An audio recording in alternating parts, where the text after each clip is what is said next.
أموالهم ولا أولادهم من الله شيئا وأولئك أصحاب النار هم فيها خالدون مثل ما ينفقون في هذه الحياة الدنيا كمثل ريح فيها سر أصابت حرث قوم ظلموا أنفسهم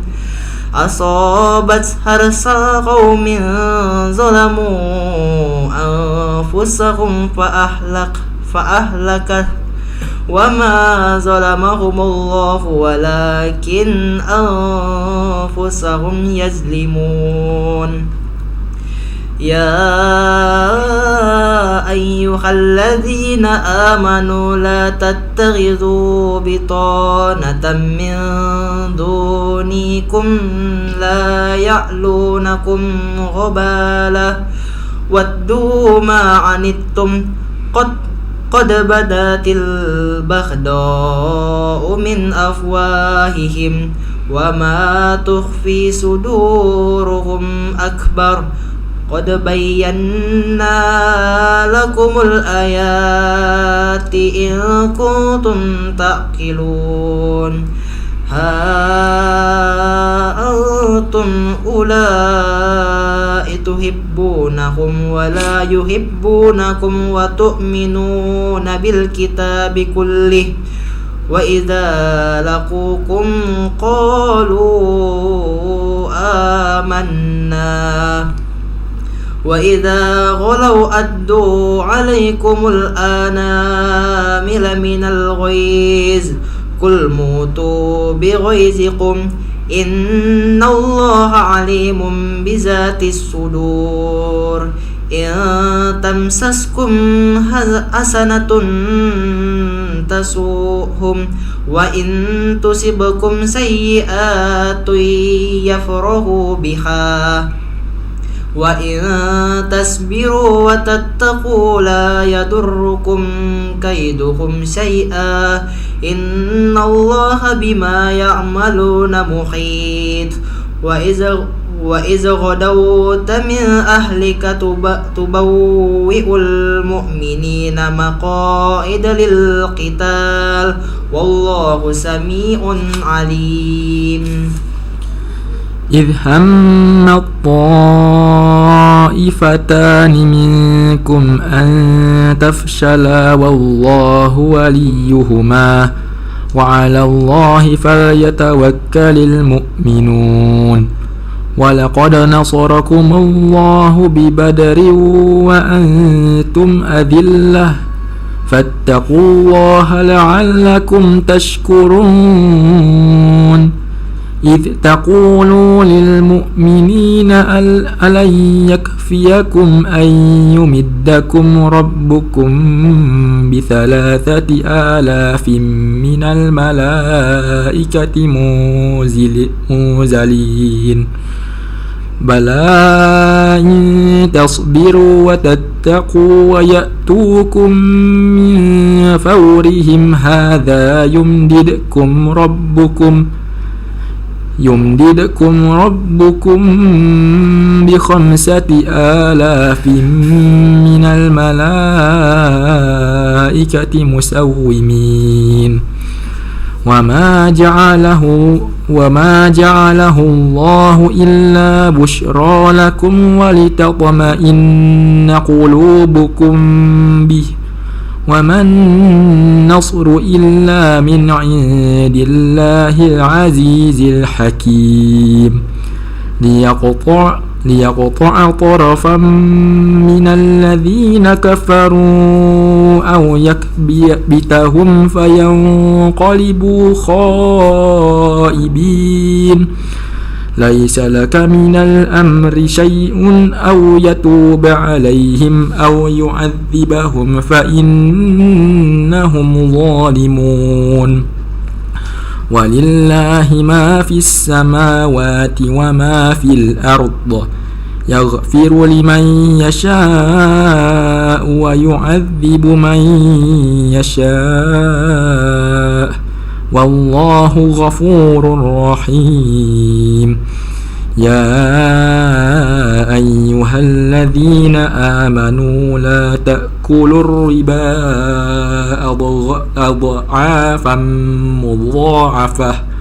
واتقوا الله لعلكم تفلحون واتقوا النار التي أعدت للكافرين وأطيعوا الله والرسول لعلكم ترحمون وسارئوا إلى مغفرة من ربكم وجنة أرضها السماوات والأرض أعدت للمتقين الذين ينفقون في السراء والضراء والكاظمين الغيظ والعافين عن الناس والله يحب المحسنين والذين إذا فعلوا فاحشة أو ظلموا أنفسهم ذكروا الله فاستغفروا لذنوبهم ومن يغفر الذنوب إلا الله ولم يصروا على ما فعلوا وهم يعلمون أولئك جزاؤهم مغفرة من ربهم وجنات تجري من تحتها الأنهار خالدين فيها ونعم أجر العالمين قد خلت من قبلكم سنن فسيروا في الأرض فانظروا كيف كان عاقبة المكذبين هذا بيان للناس وهدى وموعظة للمتقين ولا تهنوا ولا نحزنوا وأنتم أعلون إن كنتم مؤمنين إن يمسسكم كره فقد مس القوم كره مثله وتلك الأيام نداولها بين الناس وليعلم الله الذين آمنوا ويتخذ منكم شهداء والله لا يحب الظالمين وليمحص الله الذين آمنوا ويمحق الكافرين أم حسبتم أن تدخلوا الجنة ولما يعلم الله الذين جاهدوا منكم ويعلم الصابرين ولقد كنتم تمنون الموت من قبل أن تلقوه فقد رأيتموه وأنتم تنظرون وما محمد إلا رسول قد خلت من قبله الرسل أفإن مات أو قتل انقلبتم على أعقابكم ومن ينقلب على عقبيه فلن يضر الله شيئا وسيجزي الله الشاكرين وما كان لنفس أن تموت إلا بإذن الله كتابا مؤجلا ومن يرد ثواب الدنيا نؤته منها ومن يرد ثواب الآخرة نؤته منها وسنجزي الشاكرين وكأي من نبي قاتل معه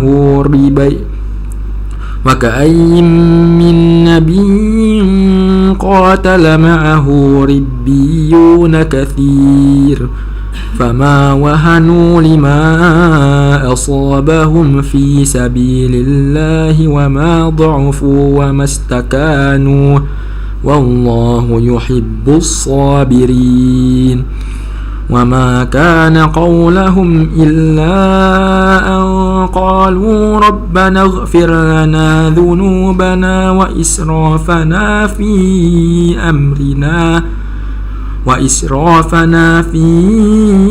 أمرنا وثبت أقدامنا وانصرنا على القوم الكافرين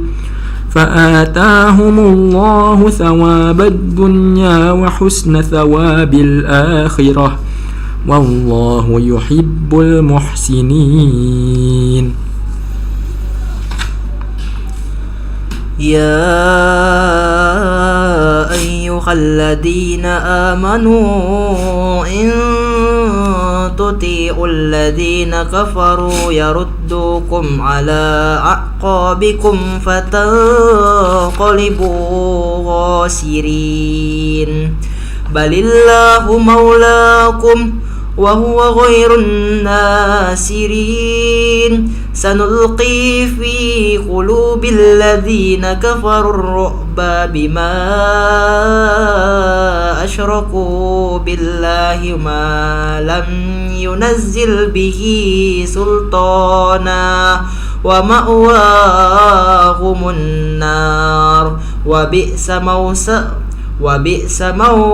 وبئس مثوى الظالمين ولقد صدقكم الله وعده إذ تحسونهم بإذنه حتى إذا فشلتم وتنازعتم في الأمر وعصيتم من بعد ما أراكم ما تحبون منكم من يريد الدنيا ومنكم من يريد الآخرة ثم صرفكم عنهم ليبتليكم ولقد عفا عنكم والله ذو فضل على المؤمنين إذ تصعدوا ولا تلون على أحد ورسول يدعونكم في أخراكم فأصابكم غما بغم لكي لا تحزنون على ما فاتكم ولا ما أصابكم والله خبير بما تعملون ثم أنزل عليكم من بعد الغم أمة نعاسا يغشى طائفة منكم وطائفة قد أهمتهم أنفسهم يظنون بالله غير الحق ظن الجاهلية يقولون هل لنا من الأمر من شيء قل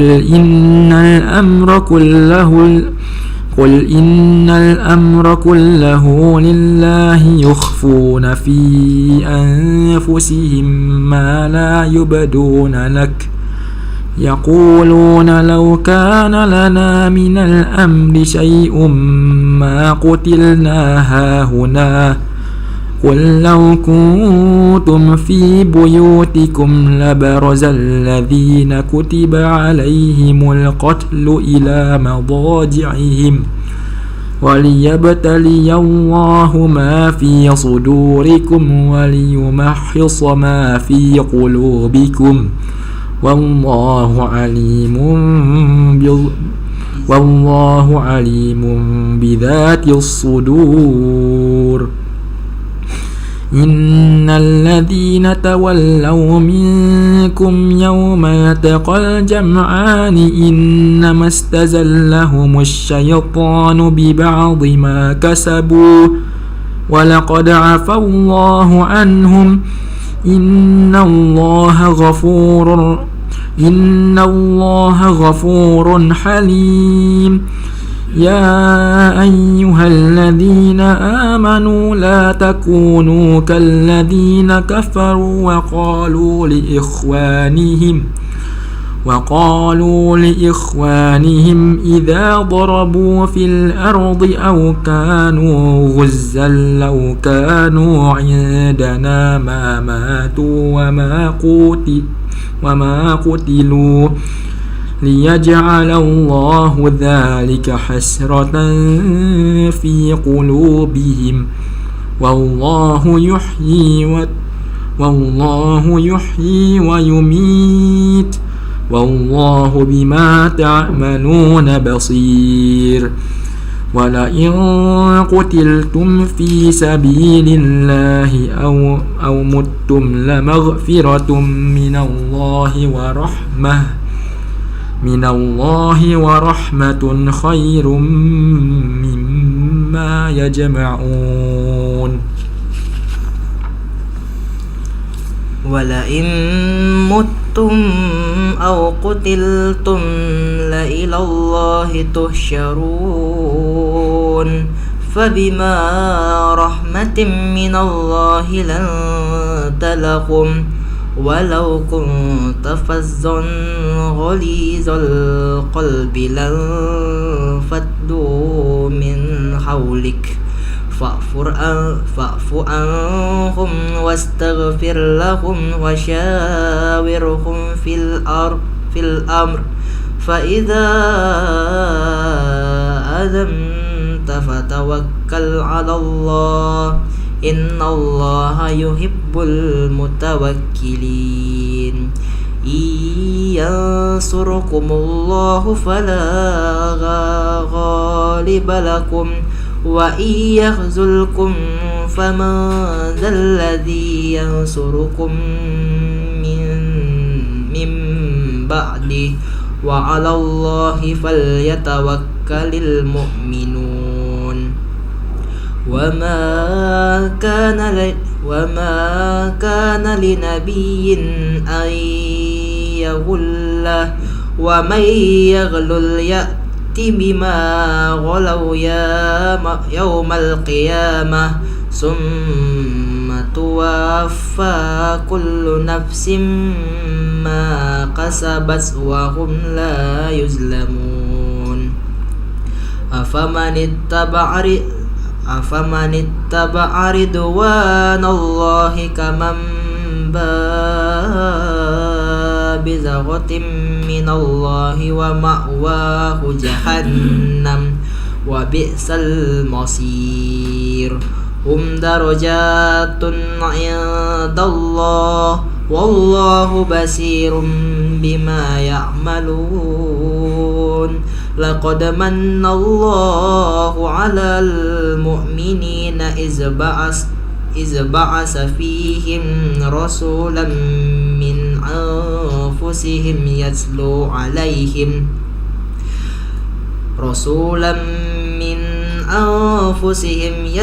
عليهم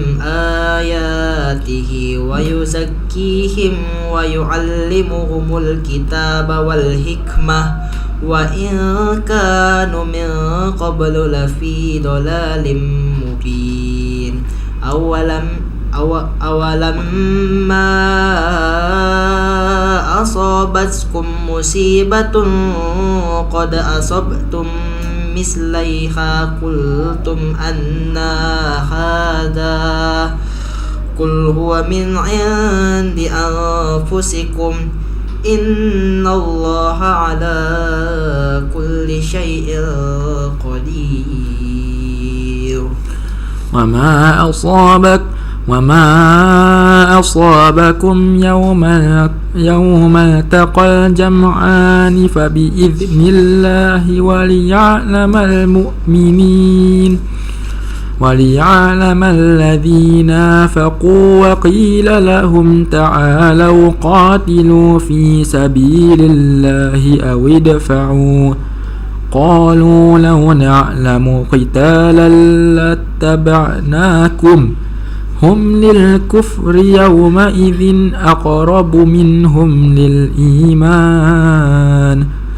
يقولون بأفواههم ما ليس في قلوبهم والله أعلم بما يكتمون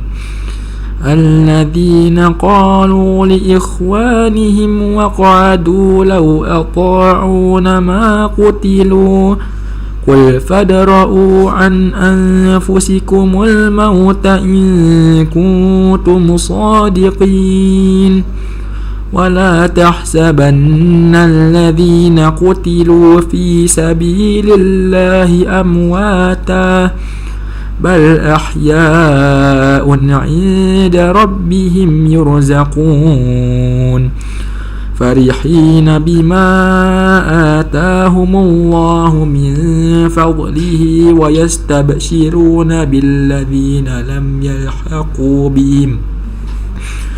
ويستبشرون بالذين لم يلحقوا بهم من خلفهم ألا خوف عليهم ولا هم يحزنون يستبشرون بنعمة من الله وفضل وأن الله لا يضيع أجر المؤمنين الذين استجابوا لله والرسول من بعد ما أصابهم القرح للذين أحسنوا منهم واتقوا أجر عظيم الذين قال لهم الناس إن الناس قد جمعوا لكم فاخشوهم فزادهم إيمانا وقالوا حسبنا الله ونعم الوكيل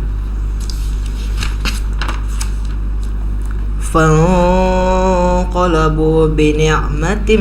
من الله وفضل لم يمسسهم سوء واتبعوا رضوان الله والله ذو فضل عظيم إنما ذلكم الشيطان يخوف أولياءه فلا تخافوهم وخافون إن كنتم مؤمنين ولا يحزنك الذين يسارعون في الكفر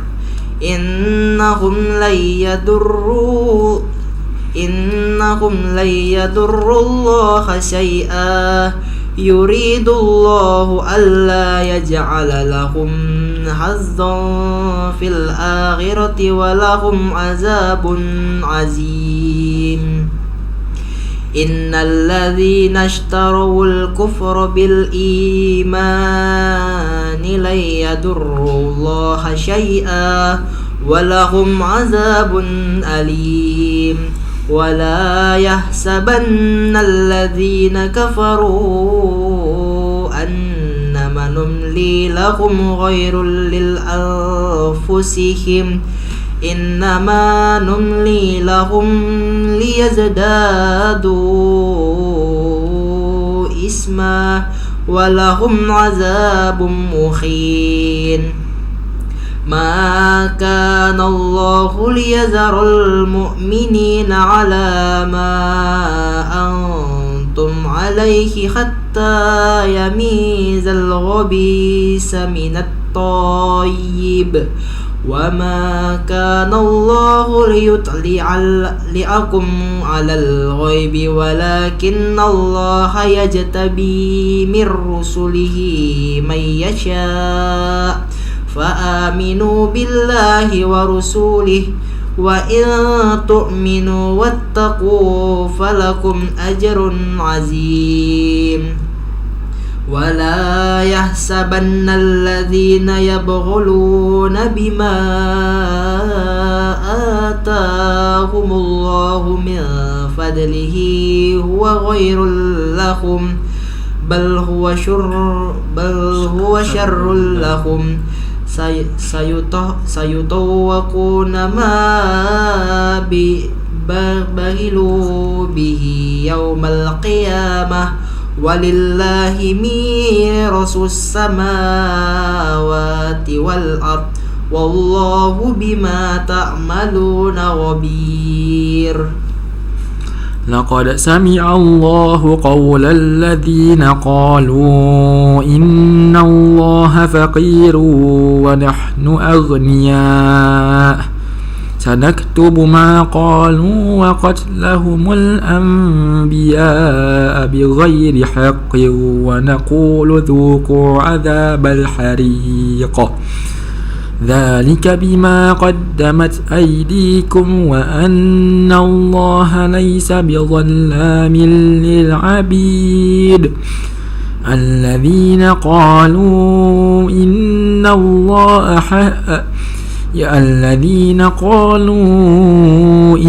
الله عهد إلينا ألا تؤمن لرسول حتى يأتينا بقربان تأكله النار قل قد جاءكم رسل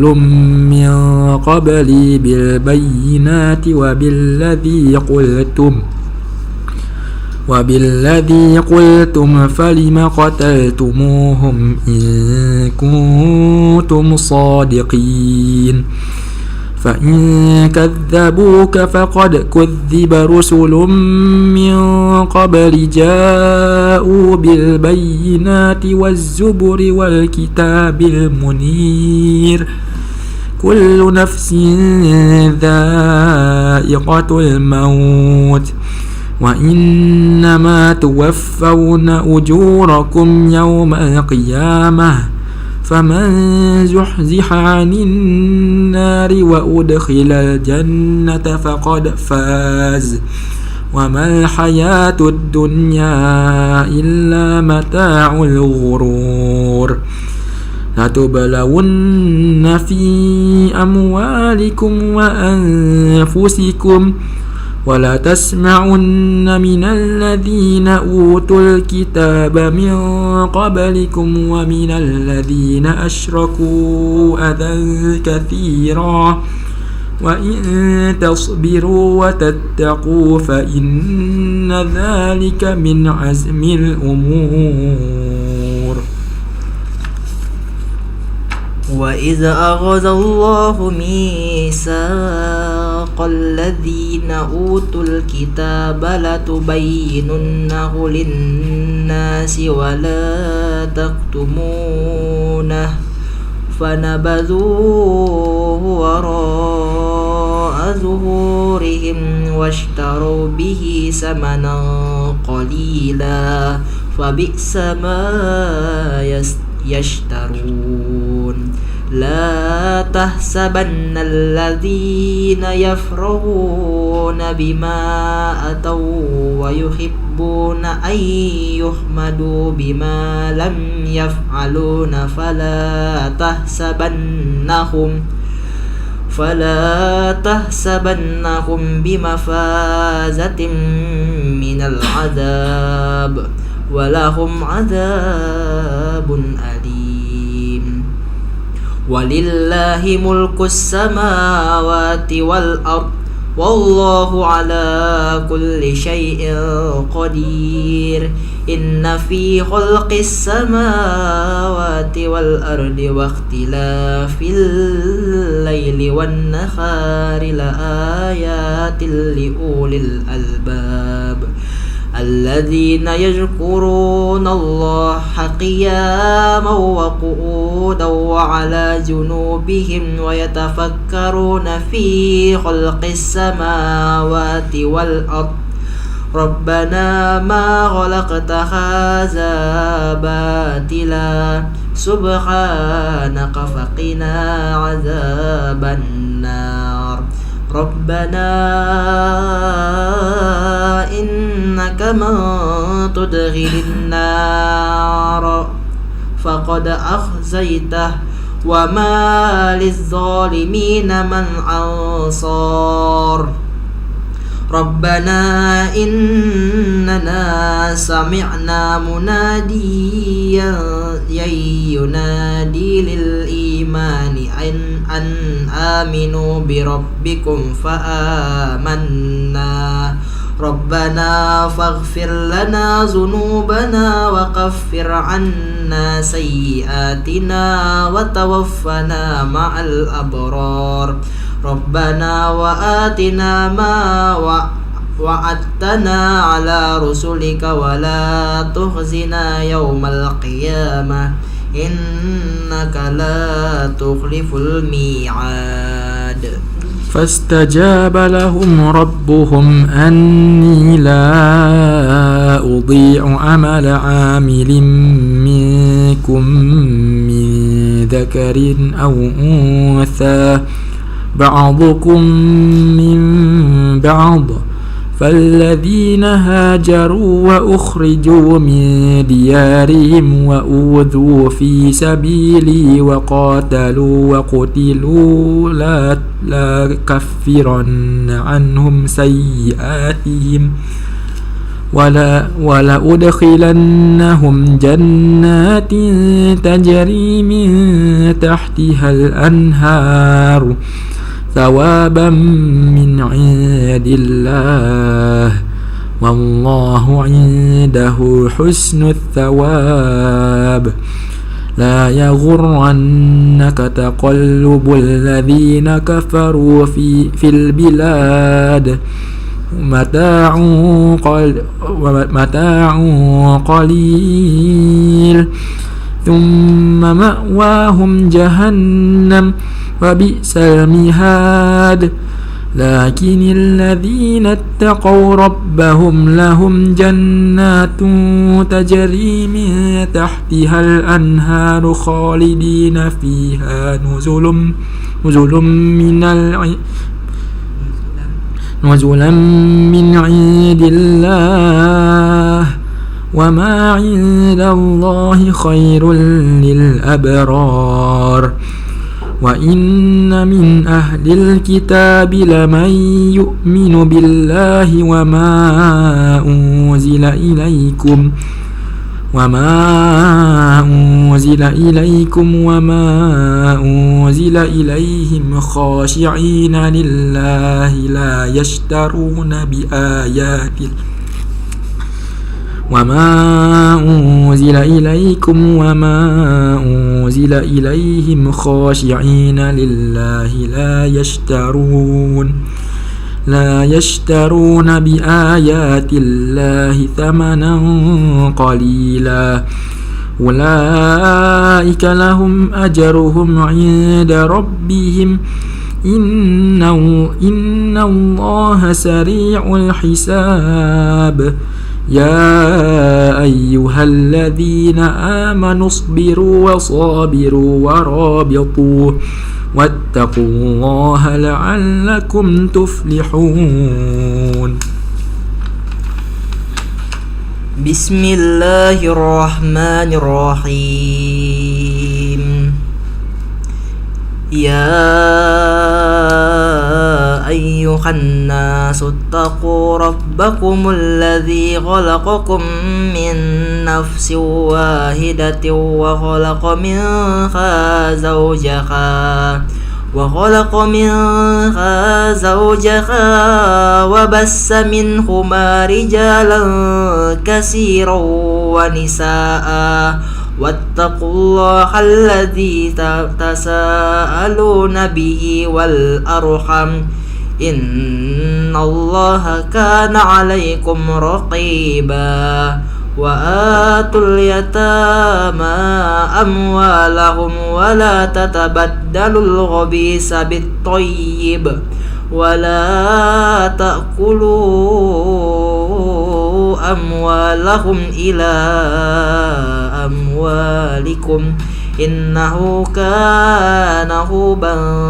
كبيرا وإن خفتم ألا تقسطوا في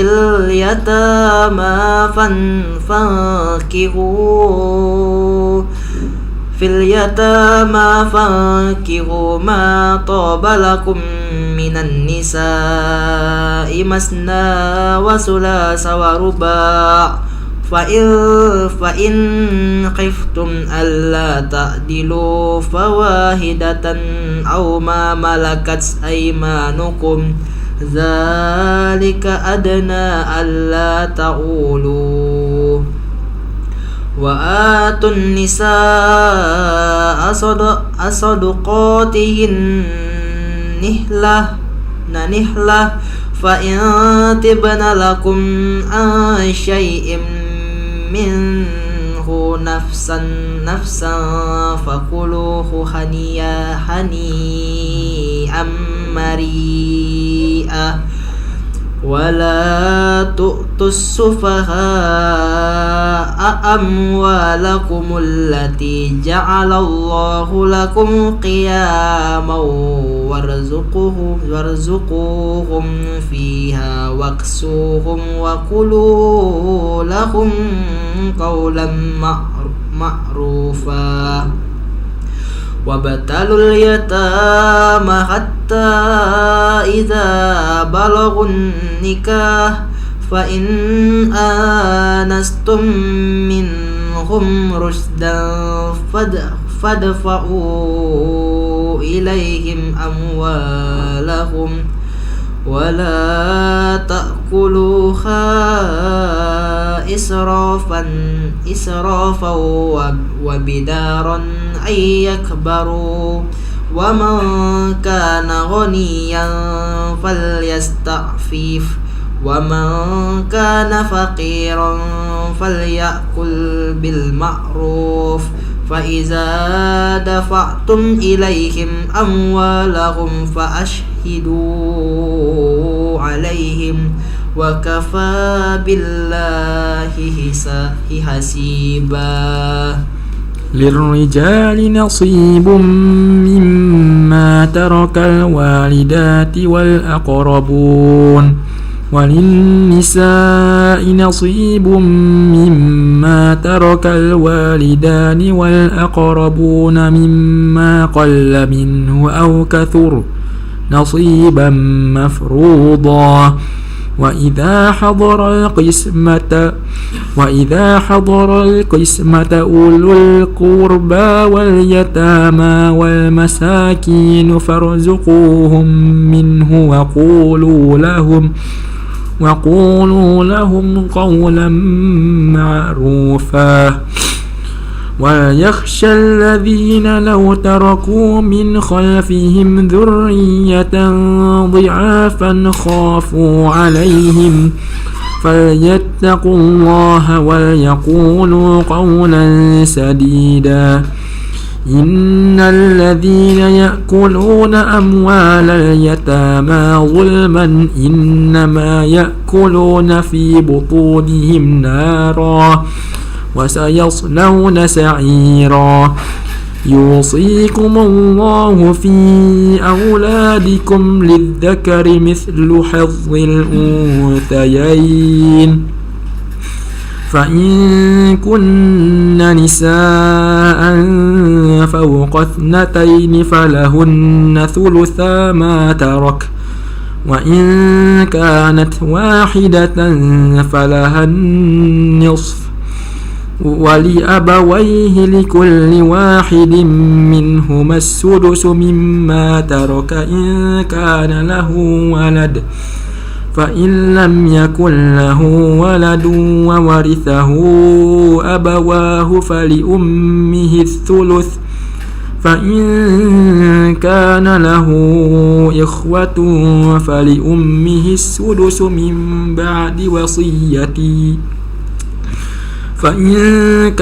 له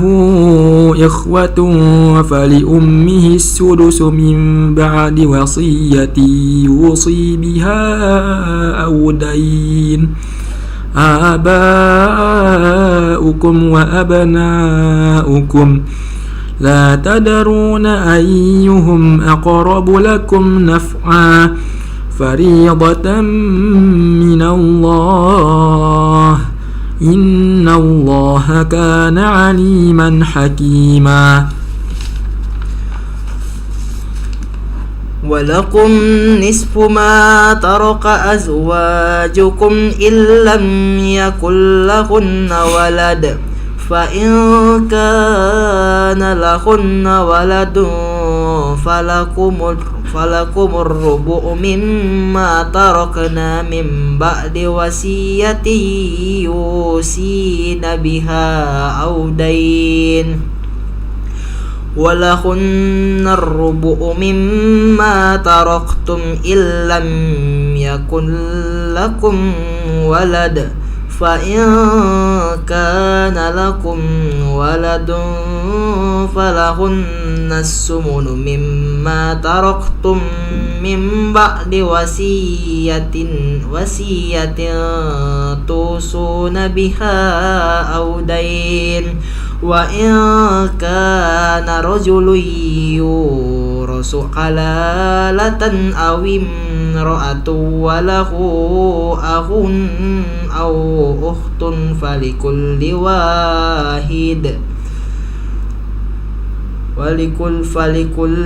واحد منهم السدس فإن كانوا أكثر من ذلك فهم شركاء في الثلث من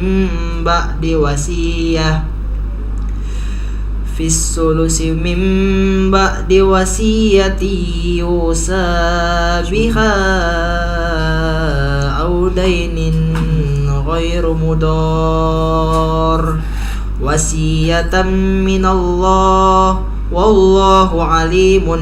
حليم تلك حدود الله ومن يطع الله ورسوله يدخله جنات تجري من تحتها الأنهار خالدين فيها وذلك الفوز العظيم ومن يعص الله ورسوله ويتعد حدوده يدخله نارا خالدا فيها وله عذاب مهين صدق الله العظيم. Baik, Sadaqallahul Azim. Sudah kita dengarkan bersama lantunan ayat suci Al-Quran, Quran Surah Al-Imran ayat 80 sampai dengan An-Nisa ayat 14. An-Nisa ayat 14 ya, sudah kita dengarkan bersama dari Akbar dan juga Aldo. Terima kasih banyak ya nak ya, sudah ikut live tadarus di hari ini. Tepatnya di edisi kali ini di hari Kamis 26 Februari 2026 di hari yang ke-8 Ramadan 1447 Hijriah. Berarti besok lanjut di An-Nisa ayat 15 ya. Iya. Oke, baiklah. Sampai di sini saja untuk live tadarus kita kali ini. Sekali lagi terima kasih banyak untuk Aldo dan juga Akbar. Silakan beraktivitas kembali, sholat zuhur, kemudian lanjut ke pesantren khusus ya. Iya, betul ya. Dan ya untuk Six Fam terima kasih banyak juga yang sudah menyimak ya. Semoga baik yang membaca maupun yang mendengarkan mendapat limpahan pahala dan juga rahmat dari Allah Subhanahu wa taala di bulan suci Ramadan kali ini. Sampai di sini ini untuk live tadarus kita edisi kali ini. Jangan kemana-mana, pastikan terus bersama kami di Six Radio, Radio Siar Anak Muda Palembang.